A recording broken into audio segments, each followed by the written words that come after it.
पूज्य गुरुजी वर्ग आणि इथे जमलेलं माझ्या छोट्या मोठ्या बालमित्रांनो, आज मी तुम्हाला 26 जानेवारी बद्दल काही 4 शब्द सांगणार आहे. ते तुम्ही शांत चित्तेने ऐकून घ्यावे अशी माझी नम्र होती. आज 26 जानेवारी आपण भारताचा 76वा प्रजासत्ताक दिन साजरा करीत आहोत. 26 जानेवारी हा दिवस सर्वांसाठी खूप आनंदाचा, उत्साहाचा व अभिमानाचा आहे. भारताला 15 ऑगस्ट 1947 रोजी स्वातंत्र्य मिळाले, पण त्या स्वातंत्र्याला आकार मिळाला 26 जानेवारी 1950 रोजी भारतात संविधान लागू लागले. या दिवशी भारत एक प्रजासत्ताक देश बनला. डॉक्टर बाबासाहेब आंबेडकर भारतीय संविधानाचे शिल्पकार आहेत. आपल्या देशासाठी बलिदान देणाऱ्या शूरवीरांना, देशभक्तांना माझे कोटी कोटी प्रणाम. एवढे बोलून मी माझ्या वर्षासोबत जय हिंद.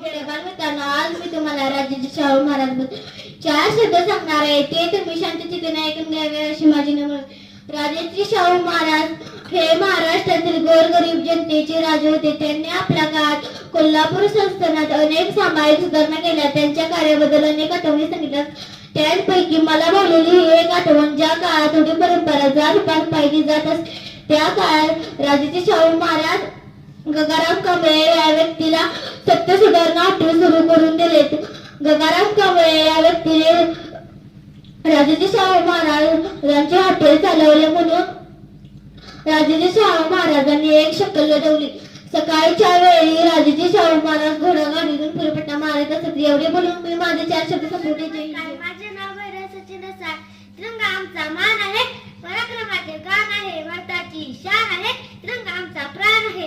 आदरणीय मुख्याध्यापक, शिक्षक व माझ्या लाडक्या मित्र मैत्रिणींनो, आज 26 जानेवारी हा दिवस आपण प्रजासत्ताक दिन म्हणून साजरा करीत आहोत.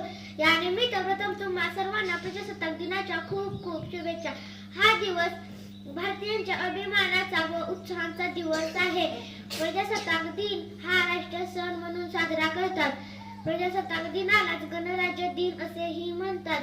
उत्सव रंगांचा आभारी आज सजला नतमस्तक मी त्या सर्वांचा ज्यांनी भारत घडवले. एवढे बोलून मी माझे 4 शब्द संपवते. जय हिंद, जय